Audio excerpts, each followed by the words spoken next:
In the early 1990s, to become the kings of hardcore dance music, they've shifted 20 million albums worldwide. They've influenced acts from Dizzy Rascal and Calvin Harris to Pendulum and Chase and Status.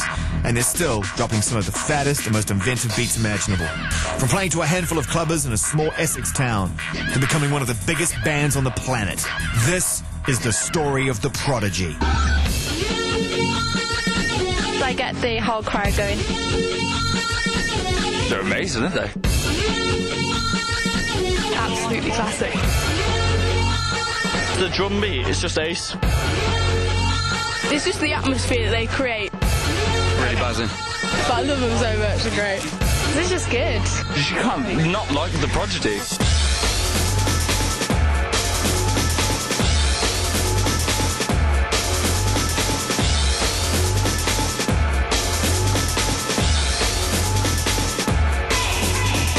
Off the back of their smash hit album Invaders Must Die, the Prodigy have reclaimed their reputation as one of the greatest live acts in the world, reaching a whole new set of fans.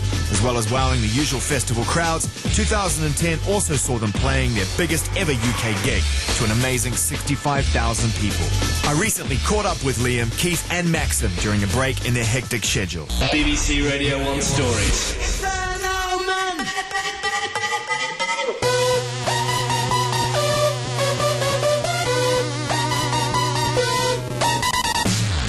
Well, gentlemen, any opportunity to catch up with you, and it's nice to do so here in a very sort of calm and quiet and comfortable environment. Right here, sort of, I guess this is kind of the rec room of your studio, is that right? We're not allowed in here usually. You not pay the bill?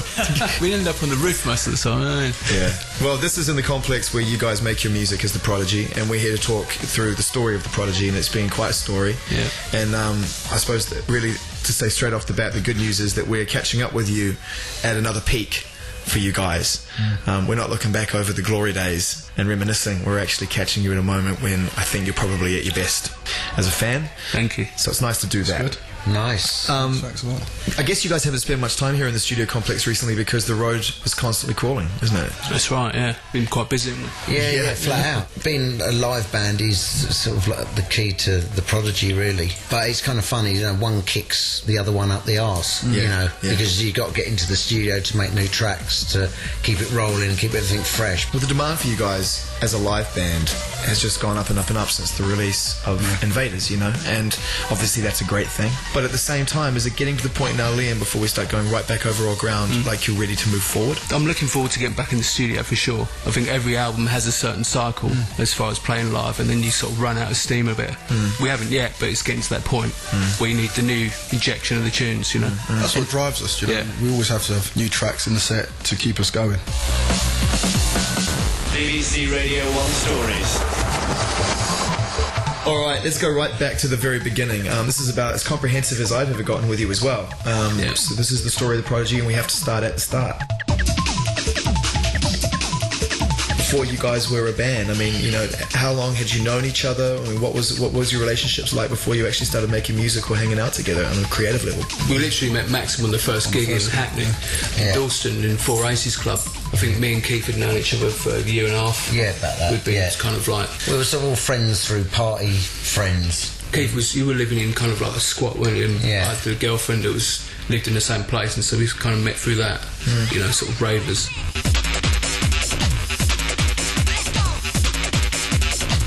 That was when the term ravers was allowed. Actually, Well, you know what, actually, it's making a comeback. Have you spoken to Scream lately? It's on its way back. That was kind of 89, I think. Did you know, Liam, when you were making music at that point, obviously you knew you wanted to take it and play it to people, did you automatically feel when you met someone like Keith that he was someone you needed to roll with to help bring it? Yeah, well, I've never been a front man. I've always liked to be the man behind, you know, and was comfortable with that.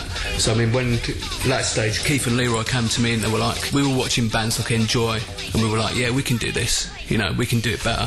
So with the guys on stage, it was like, you know, it made sense. I think it was actually Leroy's idea, wasn't it? Yeah, that's right. I mean, we had the tape. That's what you played off the back of the tape?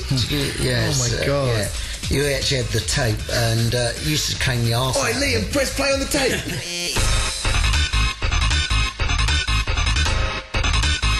Exactly. I was DJing at these after parties, like, you know, you go to the Barn was the club we were going to, which was kind of like one of the good clubs. And were there ambitions at this point beyond that, or was this just all you wanted to achieve right here? You know, we knew we could do that. We know, I suppose me and Leroy were kind of like buzzmen at the time. That, you know, we understood the scene and we used to enjoy being in amongst it. And we knew that we kind of had the sort of fire in us to get up on there and kind of do what these guys that we were watching week after week doing.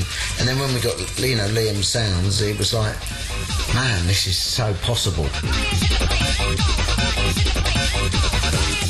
I mean, at that stage I had actually just got the record deal as well, because that was, I think it was October 1990, and I was signed to XL. Then one of the dudes that we hung out with, Ziggy, he kind of knew most people out of all of us, and some of the sort of London club owners and runners and stuff. And he knew Maxim, and he said, "Oh, mate, you got to get Maxim on board if you're going to make this work." I'm gonna send him to outer space, find another race. I'm gonna send him to outer space, find another race. Is it true that you wanted to be a reggae MC, Rob? Was that more your original love? That was kind of where you wanted That's to... where I came from, do you know what I mean? I was MCing on sound systems like from 14, you know? And I actually primarily moved to London to get into music. What did you make of these geezers when you first heard the music and the vibe? Because that's, I mean, obviously you brought reggae influences into Prodigy right from the very beginning, but that was a bit later on, to be honest, because that was kind of like... I mean, do you know what I mean, the whole scene, do you know what I mean, the party scene, obviously I went to parties and whatever, but it was very acid driven, do you know what I mean? And it, you know, I came from the hip hop scene and the reggae scene, so it was more about beats for me, do you know what I mean? So I didn't really get into the dance scene until later on. To be honest, me too as well, though, because there was... Yeah, because you're meeting up with this guy who's a massive hip hop fan. Yeah, exactly. I didn't get acid. I didn't get it. I was coming from, because the Public Enemy kind of sound was 88 at the same time as Acid House, but I liked the idea of the parties. You know what I mean? It was kind of...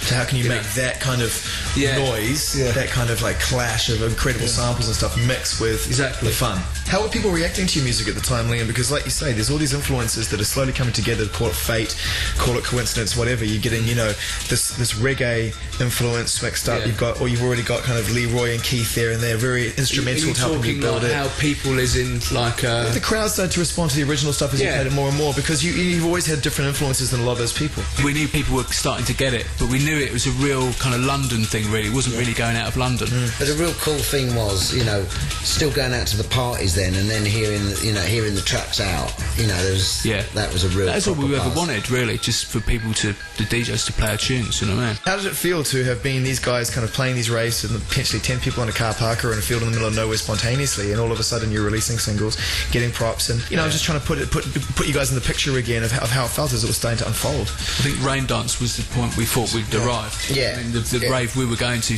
you know, 8,000 people in a tent, and we couldn't believe we'd got booked for this event. We were like... It's the funny thing is you don't realise that we were so comfortable in the scene because we knew we'd really been a part of it. So, you know, when you are truly a part of the scene, you feel like part of that family. It was just a massive buzz to be up there, like being actually a part of it now, instead of just in the crowd. It was like as if you was actually contributing to the whole thing, and you know that was the real buzz. But you know, you could do Perception and like a Telepathy and Rain Dance over the course of a weekend, and you know you're playing to 30,000 people as a band that has probably just been on stage about 10 times in its life.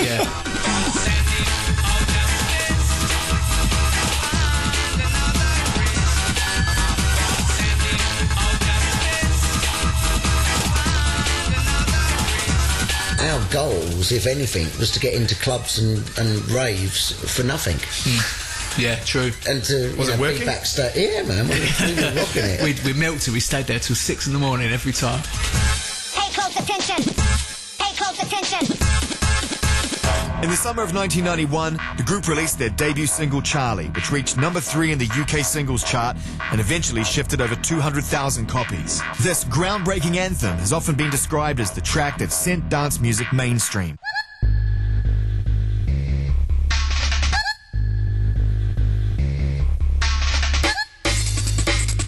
One good story is the story of how Charlie come about, you know.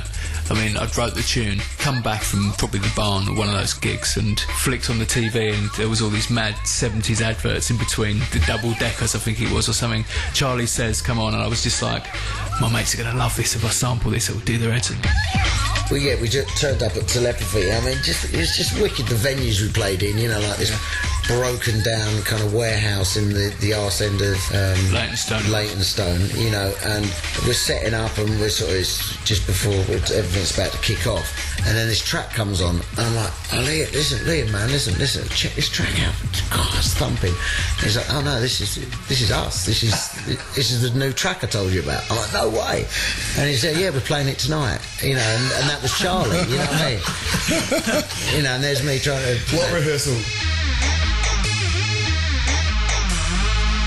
Yeah, exactly. Well, that's the thing. We never rehearsed. That's the thing about it, because the philosophy behind that was we like to think of ourselves as people out the crowd. You know what I mean? So Keith always said when he is a DJ playing a tune, you know, you don't know what's coming, so it's just like you don't rehearse. You don't rehearse to go out and like have a good time. Getting back to Charlie, because that was obviously a really important point in the story of the Prodigy when that song blew up for you and started to become very popular, and naturally it came with a certain amount of knocks. Was that kind of a turning point for you as well when people started saying that, okay, well good, I can leave this behind now because I don't want to be a part of this anymore? I suppose it's interesting, just because you're on the subject, to point out that that's where the Top of the Pops snub came from. Basically, it'd gone into the charts. I don't know where it'd gone to, and then Top of the Pops come to us and said, oh, we want you to, you know, to perform, and we was like, no way. We'd seen other bands that have jumped at it.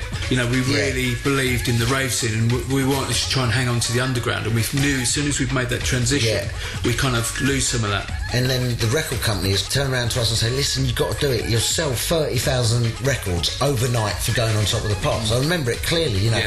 They would talk... We were like, no. They didn't even get a maybe. It was like, no, straight. And they walked us, as we left, they were still trying to sort of talk us into it. You know? It was like that for every single, wasn't just Charlie. It was like every time they thought, oh, we'll get him this time. But you know what? According to history, what you got in return, inevitably, was a bunch of people in that scene you were trying to protect who turned around and accused you of selling them out anyway. So, you know, I guess in a way what I'm getting at was that kind of a turning point for you when you realised, actually, we've got to be natural to who we are, and if we want to sell records, we want to make big records, we want to, you know, play big parks. Is this a turning point? No, it wasn't a turning point. It stayed like that. I mean, I didn't want to do an album. I thought doing an album was selling out. I was like, what are you talking about? We just deal with 12 inches DJs, that's it. And I had to be talked into doing it. And then I was like, looked at it from a different angle. I thought, well, let's be the first. So the experience comes out, you made the album, and you know, you are already groundbreakers, you already released the first album in rave. When did you realise that actually this scene that you had been such a part of and been so instrumental in helping to keep alive, that you were outgrowing it?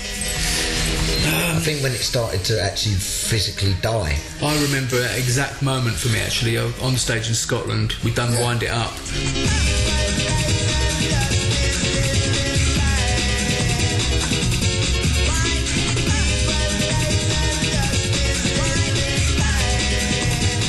Wind It Up was mentioned as a single, and I thought, nah, it's too much. And then I remember being on stage in Scotland and just thinking, this is it for me. I'm kind of like, I've seen the end of it. Do you know what I mean? There was too much control, you know, sound restrictions, and it just turned into something. It turned into, I was seeing too many glow sticks and too many white gloves. It become a parody of itself. It kind of fashion or trend. Yeah, it was just. Yeah, it wasn't the party people there, was it? Do you know what I mean? It was people who read about it decided to come and experience it.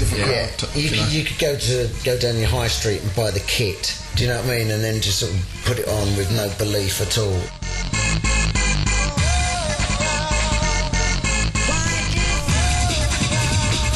So there wasn't any, you know, people that turned up, they didn't have a foundation. It was like Keith said, I mean, just buy the kit, turn up, oh, this is in now, let's go down there.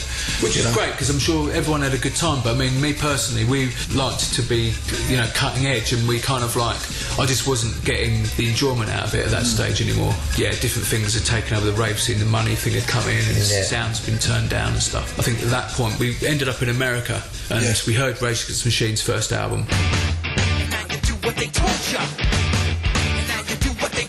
And Keith had brought, I think we brought The Chronic and Rage's first album. I don't know when they came out, but it was 93, I think, or 94. We got down with it, and that was it. It just changed everything. It was, for me. For us, hip hop with guitars. Come on.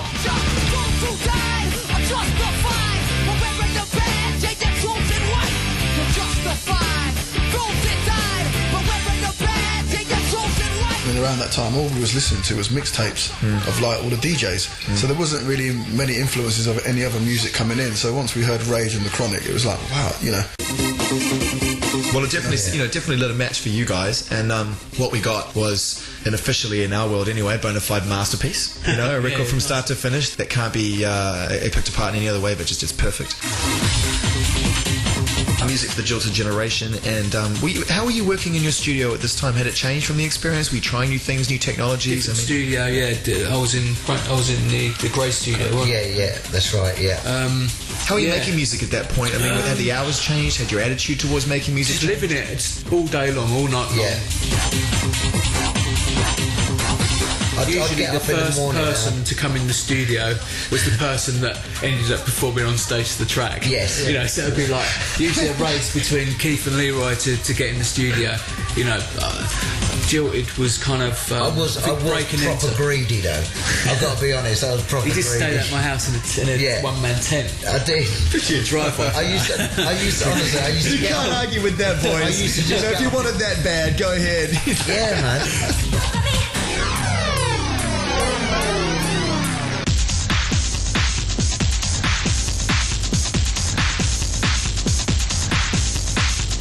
Break and Enter was the first tune I wrote, and it was like, you know, you could visualise us performing that live. Straight away we were like, yeah. But certain tunes had certain performances, I think, do you know what I mean, which suited Leroy. Certain tunes suited Keith, do you know what I mean? I really could see the difference, you know. What we're dealing with here is a total lack of respect for the law.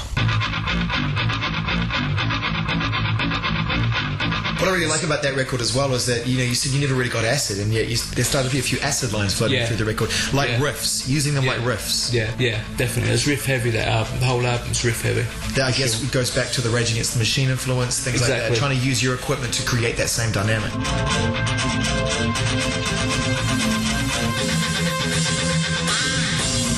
I mean, I came back and wrote Voodoo People after hearing Rage and Their Law, which was a collaboration between the guitarist and Pop Release itself, I must say, not the whole band.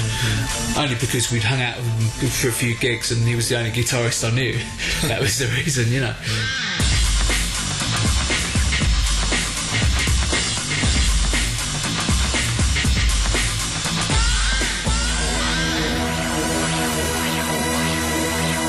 I mean, Maxim did his vocal debut on that record. That's right. You know, on a linchpin record as well, and also one that really, I think, if you look back over the whole history of the Prodigy, the entire back catalogue stands alone in terms of the tempo, the vibe, the feel. I got the poison, I got the remedy, I got the post-sector rhythmical remedy. I got the poison, I got the remedy, I got the post-sector rhythmical remedy. I got the poison, I got the remedy, I got the post-sector rhythmical remedy. I got the poison, I got the remedy, I got the pressure, the pressure.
I got the remedy, I got the post-sector rhythmical remedy.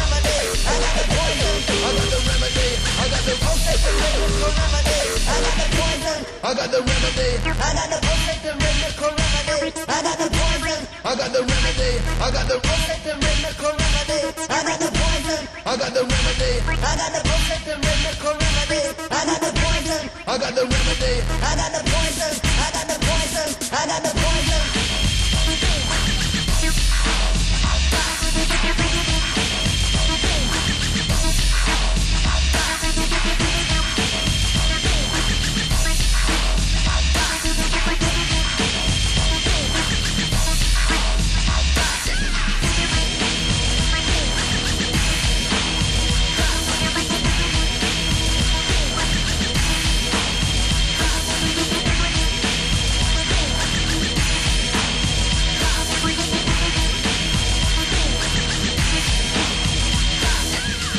That tune was a reaction to what was going around at the time. Yeah, it's a reaction to because all the tunes were like they were going at silly speed, 155. Well, it was called Jungle then, wasn't it? Right, so 150, 160. 160, man. It was like we were like, where's the groove gone? Yeah. You know, we were like, nah.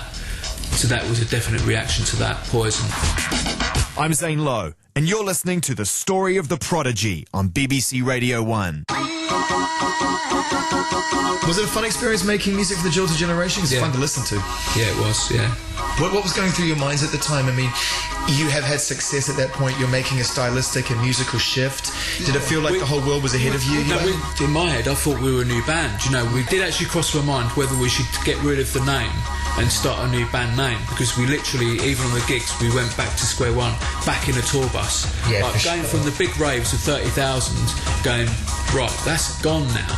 We're back into colleges, you know, unis and 500 people. We played at a festival. That was one of the first festivals we played at, and that was a turning point because we saw a new audience, you know, and they could get down with the energy the same way they could with Helmet or a band like that. It was all rock bands, yeah. We was excited to do it. Yeah, Do you know what I mean? it was the challenge. It was like challenge. putting ourselves. I think putting ourselves into stages and environments and having complete belief in what you did, knowing that you weren't faking it. It really worked, and very quickly that risk that you took started to pay off, like in record time. You went from kind of being these new kids on the block on these stages to being regarded by many who saw you at festivals like Glastonbury as being the highlight of the weekend and doing something very different.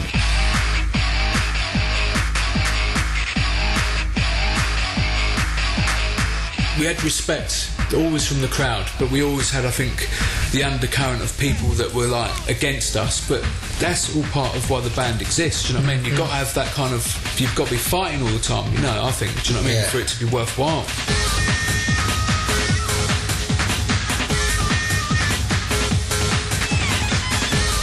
You took it even further, and you took that kind of attitude from people that, well, you guys are outsiders, and you actually started to work with it proactively and utilize it. You know, you started to kind of present yourself image-wise in a far more confrontational way. Piercings became more prevalent. You know, the tattoos became to get on show, and effectively you became personas within yourself, but on stage. Keith to me has always been the same person. I mean, I can tell you that because I've known him longer than anybody. It was only an extension of what he was already about. You know, there was no like redesigning himself.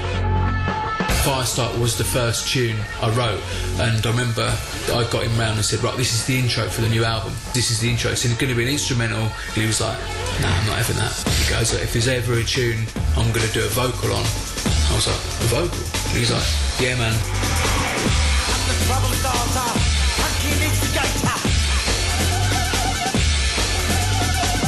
I'm the fear addicted, danger illustrated.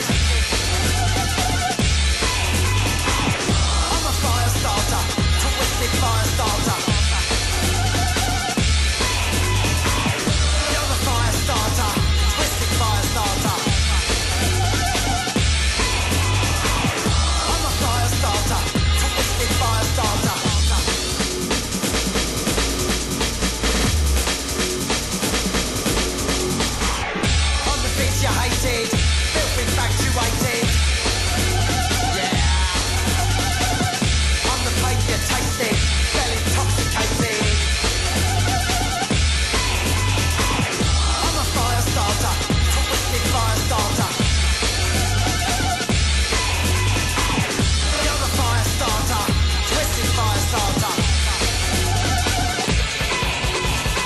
I mean, it would be stupid not to focus a bit on Firestarter at this point because it was such a huge linchpin moment in your career, and probably for a good period of time after it, you got sick of talking about it. That song obviously did wonders for you in terms of exposure and leading up to the release of Fat of the Land, but it also brought with it some probably unexpected attention. And I mean, you were those guys on the front page of the daily newspapers, like, you know. I mean, it's just weird thinking back on it now, isn't it? You know. Yeah, it's laughable, really. Do you know what I mean? I mean, it's. How was it at the time? Could you take it with a pinch of salt then, or were there moments when it created anxiety within the group? I think the first time we performed it, there was a bit of anxiety, just because people are going to see Keith move the mic for the first time, and how's that going to go down, you know? And fans, so they're going to have it or not have it. Needless to say, they had it. I'm the one infected with the animator. I'm a fire starter, twisted fire starter. You're the fire starter, twisted fire starter. I'm a fire starter, twisted fire starter.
BBC Radio 1 Stories.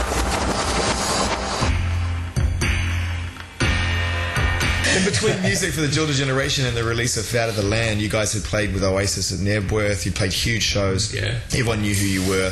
Videos of high rotation, songs on the radio now, all these things that probably seemed unthinkable in a car park in front of 10 people had started to happen. Did you know that you had an opportunity with Fat of the Land to get the tipping point? No, man, it was just the next record, do you know what I mean? We knew, obviously, the buzz was building, but... Because we felt it. Everyone knew. Yeah, this I don't know, we're so unaware of stuff like that. That album, we toured so hard, do you know what I mean? It was like, it was happening while we was on tour. Yeah. You know, the buzz, it was building when we was on tour. We didn't really understand what the fuss was about. Fat of the Land, when that album finally dropped, if you wanted to be clinical, the numbers do the work. It's one of the largest selling records of that decade. It was #1 all around the world. I've seen the Platinum Disc at XL to prove it, with like 50 countries and flags all across this thing. It's like whatever, 10 million records around the world in a short period of time. At that point, you are one of the biggest bands in the world, one of the biggest new bands in the world. It was insane. I mean, again, none of us really thought about it because we were just literally on the road the whole time. And facts and figures never really... We weren't bothered about stuff like that. Most of all, we were more worried about how to navigate it and kind of make sure that we remained who we were, and in control, because we weren't prepared to let them go, well, this is how we do it here. And we're like, you know, we had to almost sort of America, for example. You know, send people in there to let them know. We don't do this ain't gonna happen. This ain't gonna happen. I remember there were interviews in Europe. They tried to get us to do some. Oh, what's your favourite colour socks? And you know things. You know, if you could just put this hat on, you know, and say these lines. We walked out many interviews. And that was around that time. We was like, no.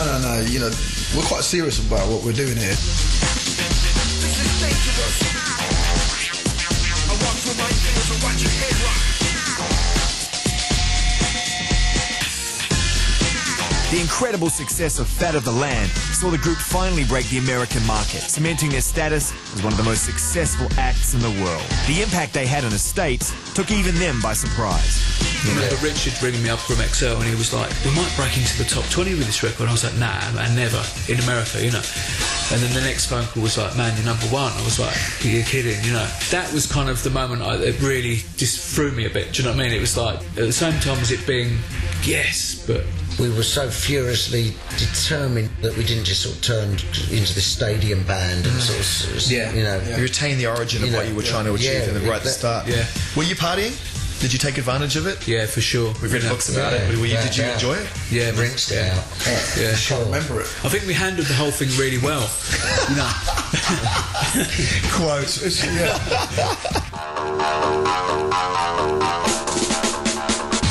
The boys from Essex are now so hot they're attracting attention from the likes of David Bowie and U2, all keen to collaborate with them and make use of Liam's skills as a producer. But the group want to keep their unique sound for themselves and turn down all such requests, prompting one music icon to use slightly more direct means. I've just met my new girlfriend and partying at home like 2 in the morning, and suddenly the phone rings and it's Madonna, you know, asking me to do this gig. And so I'm like, no, I'm not going to do it. You know, you're never going to get the band to play it, but I might DJ. So that was that. Put the phone down, and the girlfriend was like, who's that? I said, that's Madonna. She was impressed. So that's just funny, you know.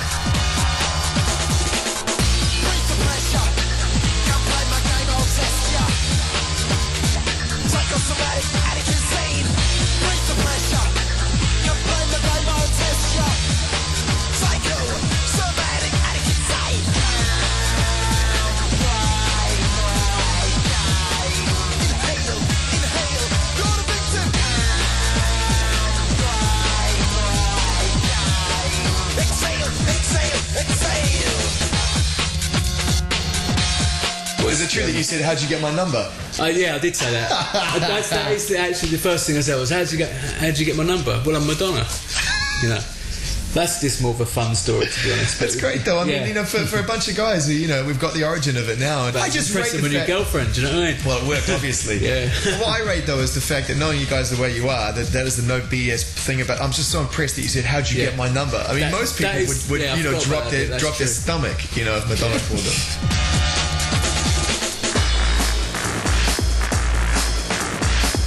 1998, and the Prodigy are asked to headline the Reading Festival alongside the Beastie Boys. What should have seen them hanging out with hip-hop superstars they'd long since admired instead turned into one of the most famous spats in music history. Fans of both acts were left divided as the Beasties openly criticized Smack My Bitch Up, claiming the lyrics were offensive to women and demanding it be dropped from the Prodigy's set. They even went so far as to call Liam at home before the gig.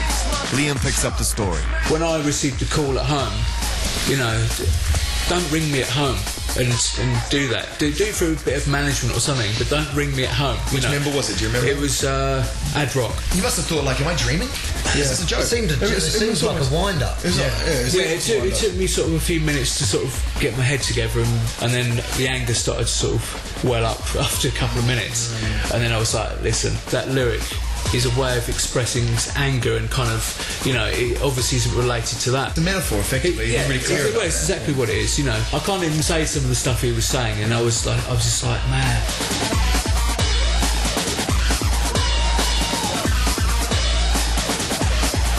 We got to Reading, and I was just like, I was furious because you know, these guys have been my heroes as well, you know. I don't know, whole it's water under the bridge, man. Do you know what I mean? Of course, but have you actually ever talked about it with them after that, or has it literally been... Not with them, no. Because I still feel the same. And I hope they still feel the same. Yeah. Otherwise, they ain't real. I'm real. How did you feel playing it that night? Was there a little extra fire in the belly? Yeah. Brilliant. Yeah, I felt great, you know. And they really messed up. I remember Booze, when they tried to come on and they stopped their show and it tried to explain themselves a bit, I think.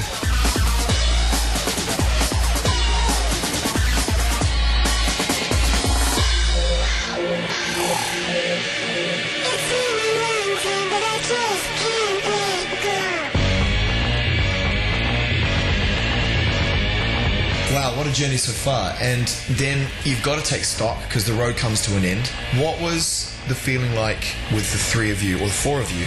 We were cool. In the group. Apart from, I think I was frustrated because back in those days, laptops didn't really have the power for you to take studios on the road and that type of thing. So the studio was just something I would visit in between gigs. And then if you're back for 3 days, you know, you're not going to go in the studio for a day. You know, it's just pointless. You need to be going there for a 2-week period or something. Yeah. So I was becoming more and more frustrated that the never-ending Fat of the Land tour wasn't ending. You know, and it was kind of like, not that I didn't love the gigs anymore, but I just wanted to get back in the studio for the next phase. Yeah.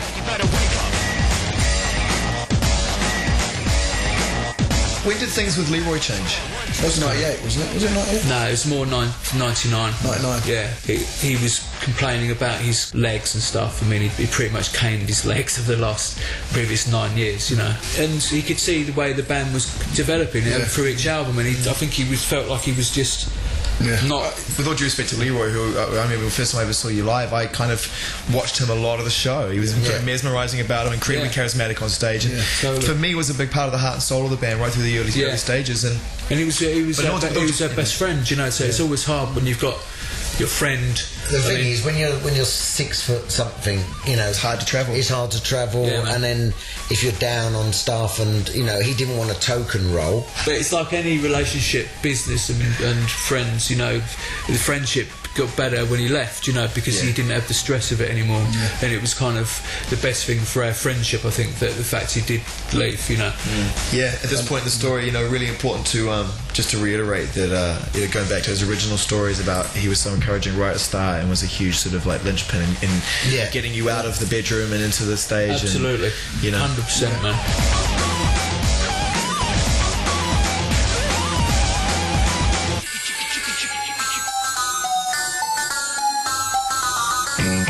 quite a few, well, I was going to say years, I'll put it more into months. You know, time passed in between Fat of the Land, and in 2002 we got Baby's Got a Temper. It was years, man, come on, don't be polite. A few years. The anticipation is building and building and building, and normally what happens is if people take their time and they walk away from it, you hope that it dies down and you're left to your own devices. Didn't happen for you. Unfortunately, it just got louder and louder. What were you thinking at the time? It was a weird time that time. I think, was it writer's block? I was enjoying actually not doing anything, because you've got to remember we stopped in 2000. I think I did the Dirt Chamber thing then, and Max did his first solo record, and so it was kind of like, right, I've got time off, I'm not going to work, I'm going to have my first year off I've ever had, you know. You've seen me coming from a mile off, once again ignite the skyline. We started partying pretty hard as well, didn't we? You know, because we could go to clubs and parties. Doors were opening. And you know, instead of just being to work, and then when we were working so hard, you'd come back and all you could do was sleep, really, because you was that tired. So the partying began, and then the void becomes sort of bigger, really. We love Ripper now, she got Ripper now, we take Ripper now. Baby's Got a Temper was the Prodigy's first new song in 5 years, and their first release after Leroy had left the band. It was a stressful time for the guys, both professionally and personally. The Baby's Got a Temper period, I mean, I've always said the sound of that record really represents the state of the band. It's lethargic. It's a dark record, and it was a dark band at that time. The thoughts in the band. I mean, we still believed in it, otherwise we wouldn't put it out. And actually, listening back to it now, I think I've given myself a bit of a hard time with it, but it was more to do with the state of... You talking about Baby's Got a Temper or Always Outnumbered? Baby's Got a Temper. I have always said, Evan, all the way along, I've always said I rated that record far higher than even you did when we've had conversations about it. To me, it's what I wanted you guys to come back with, which was something that was tougher, a little more oppressive, a little bit more... I mean, again, it's real, you know, it was 100% real, and it was like, it really represented the state of the band.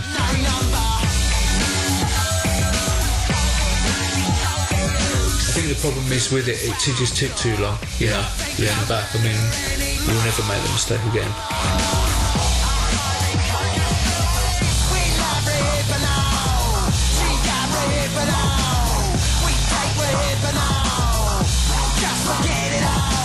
Then you get Always Outnumbered, Never Outgunned, which, if I'm not mistaken, was kind of a laptop record. That's right, it was, Again, a difficult time. But I think the record gave me an opportunity to do beats that I wouldn't do on a normal Prodigy album, you know. I wanted it to be like more of a DJ record, I think, because I felt like I always knew the band would play it live, but because we weren't doing gigs in that time, I thought, yeah, it would have its tracks. I knew we'd do Spitfire and various tracks off of it. But I mean, I've got to say, it was a down point in the whole band. I mean, it's common knowledge, everyone knows it, do you know what I mean? We're happy to talk about it, totally. If we're comfortable, we talked about it a lot, but we kind of see it as a real down point in the band. Not the album, just the relationships, do you know what I mean?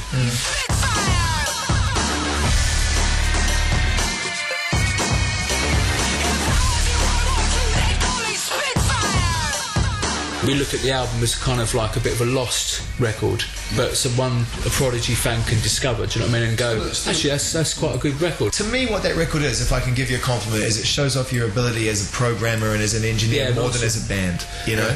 A lot of the stuff was freed up by me just having a laptop and just writing anywhere. Then I used that to my advantage, and then the record got written quite quickly.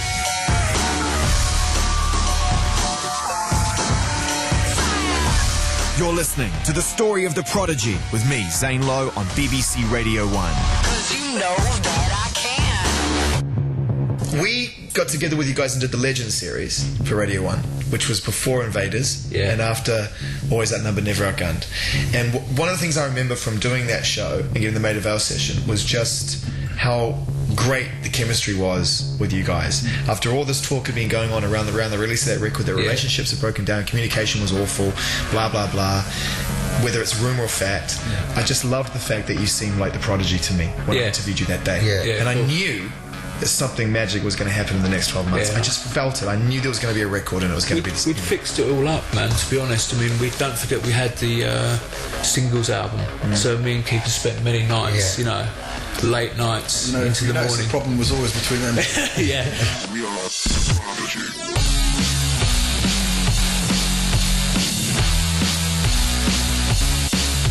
We ironed those problems out in many ways. Yeah, for sure. And it was all resolved, you know, and it was all cool. I mean, it's kind of like, it's you know, it's easily described as like, you know, brothers fall out, you know, and sometimes you feud and then you have a bit of a feud, but the love is always there and the respect is always there. Yeah, and, man. You know, and that's what brings you back together again. And it sounded like you guys had fun, in inverted commas, making this record. Yeah, we did. I mean, the whole of the record, I've got to say, all of us three were in the studio all at the same time. That's the first time that's ever happened, you know. With this album, it was a proper band album, you know. It really felt like, you know, I may be the one operating the gear, but it's like it is the three heads that go into like the vibe. Even the birth of the record was quite hard though. We were in the same studios we're in now, but we were in Studio 4. You know, we'd spent a lot of time recording loads of live instruments, you know, guitars, and just kind of... We wanted to be open-minded about recording. Yeah, we wanted to not... restrain ourselves, you know, and say, oh no, we have to do it in this way. We have to, you know, we was like, anything goes.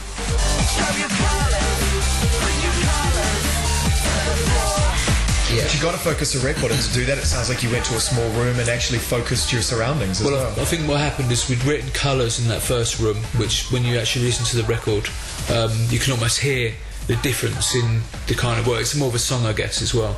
You know, so that was one of the songs to survive those earlier sessions.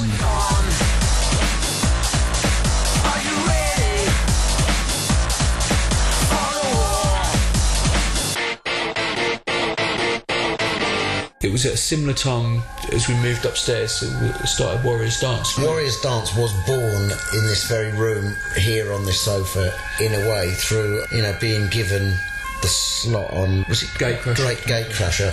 And you know, someone had mentioned that it was 25 years of Acid House. I mean, it's 20 years. 20 years of Acid House, and you lost 5 years or something. No, I was ahead of my time. I was there 25 years ago. Jackie Barr. Exactly, it's 5 years that you guys don't know about. The Acid House was on They're the underground. magic years. Them 5 years were the real years. It was just me and two other people.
as we come to the end of the story of the Prodigy and we bring us bang up to date, I just want to talk about the live thing, because you guys have always been in the top 10, and that's a pretty, I mean, it sounds like 10 sounds like a lot when you talk about the hundreds of thousands of bands treading the road all year.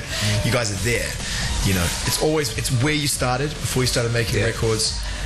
It seems like a weird question, but just how important is it to you guys at this point in your lives that the live? It's everything. It's everything. We're a live band.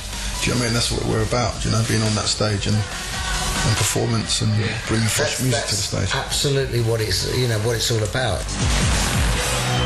I want to hear everybody sing it out. Now, the writing's on the wall. It won't go away. It's unknown. You just run on automation. You know, music would be so different. I don't even know if it would survive or get written, or if we didn't have that element. Do you know what I mean? And that's a real strong message to any band who wants to get out there and be involved in music. You've got to take it to the people, man. Do you know what I mean? Man.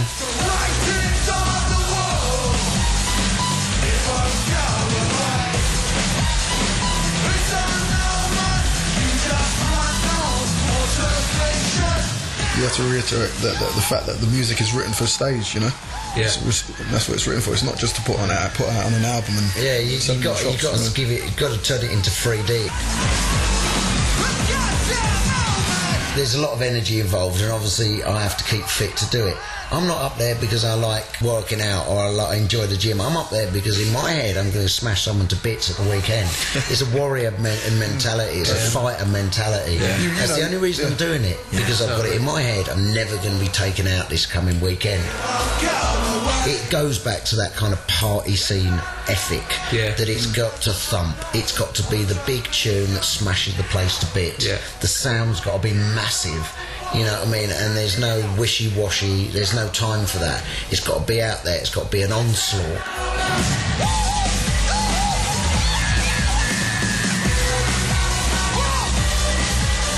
Dave Grohl said something recently I thought was really cool. He was like, I love it when bands come and watch me side of stage. I love it. I love the fact that they're kind of freaking out, and maybe I like the fact that they don't want to follow us.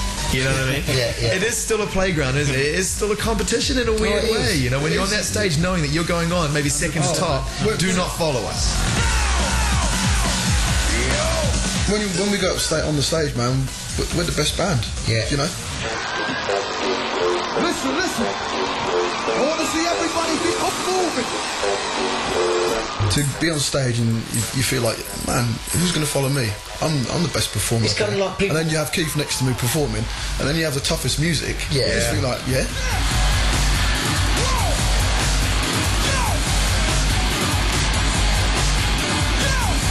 Because it's going live, it needs to be aggressive. It needs to be up there. This is taking you into battle.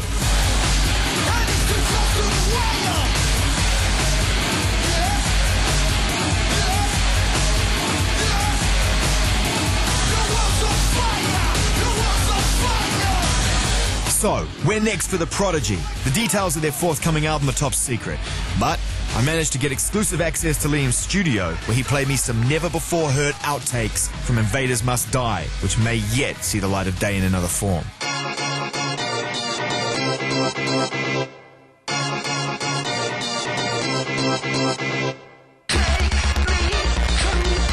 I suppose a little context is that right now we're in the studio here in Liam's studio. He wasn't kidding when he said it's a vocal booth, but needless to say, it's perfect. It's the perfect size with the perfect amount of equipment, and it feels incredibly comfortable in here, despite the fact that it's full of pretty hardcore velvet, and I'm not going to give away too much.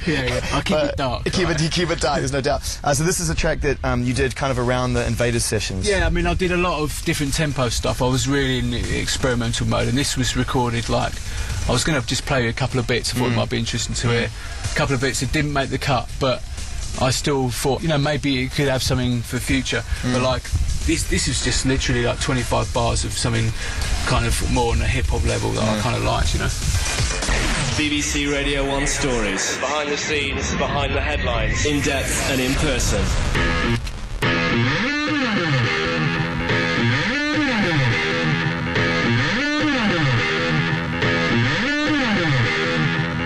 Guitar recorded in here? No, that's a chopped up old record, chopped up old funk record. Right. Rare.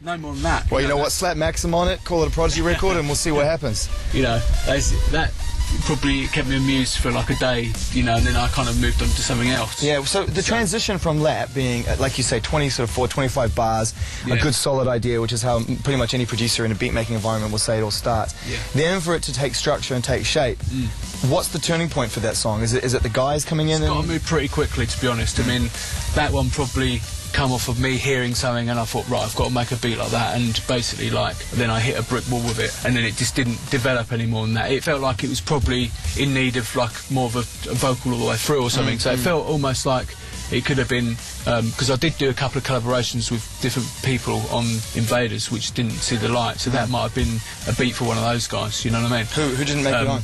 I can't tell it. Fair enough. This one, obviously, there's a lot more going on. Yeah, on this a lot one. more. This is more developed. This is something I kind of. Something about this is cool. I like this. This is kind of might see the light of day in some shape or form. It won't ever come out like this, but there's certain bits of it that are kind of cool.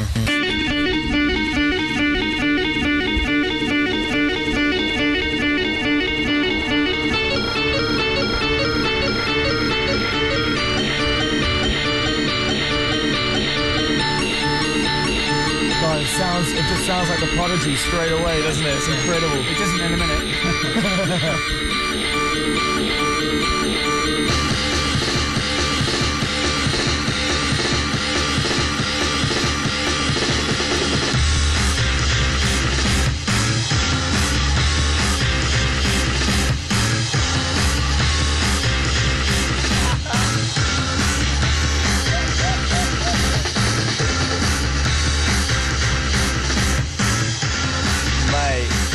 It's got a couple of good sections actually.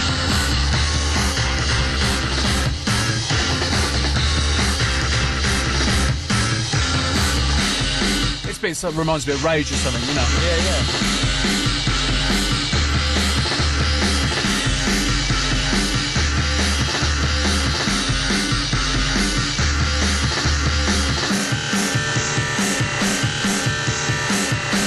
Nice, is the time stretch. Yeah.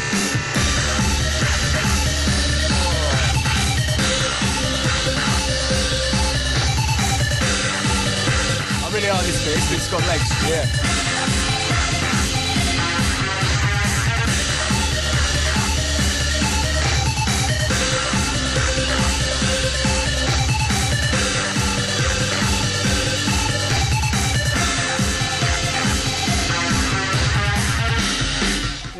Man, you know what I really like about the stuff you're playing me right now is that it's like the transition from Jilted to Fat of the Land. You've made a modern day, a similar jump now from Invaders, being that kind of rave, very updated version of rave, and you've gone right back to kind of rock and roll. Yeah, it's very difficult to, I've always said it's very difficult to combine the two successfully.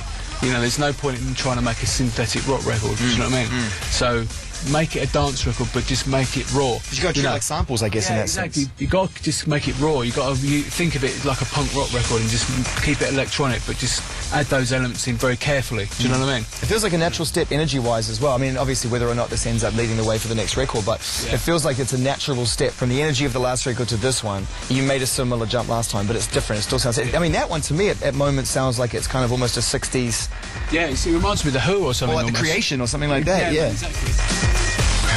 Any requests? Out of the 300 songs I'm looking in your Logic file right now, I have no idea. Hot Beat, what's that? Incredible.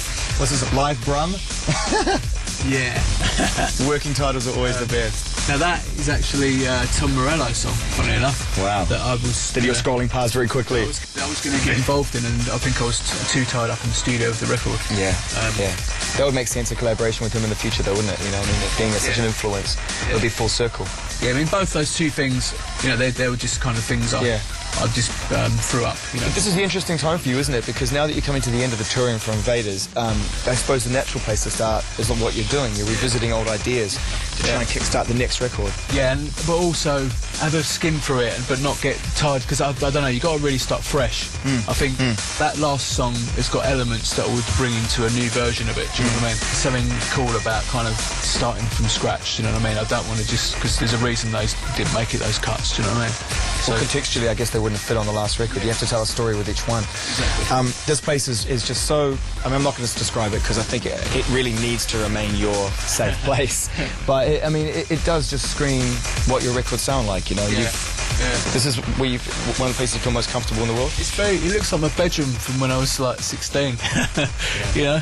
That's my bed there, right there. See that?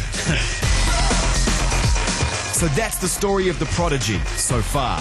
From Liam's bedroom beats to the biggest venues in the world, they're the godfathers of rave. They've achieved success and credibility unparalleled in dance music history, whilst staying true to their underground roots, and they're still one of the greatest live acts anywhere.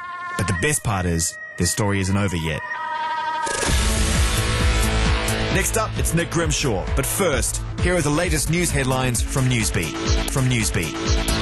Digital, FM, online. This is BBC Radio 1. There are calls to sack a government advisor over a phone hacking scandal. Newsbeat. This is Amy Gladwell. The Labour Party's demanding the Prime Minister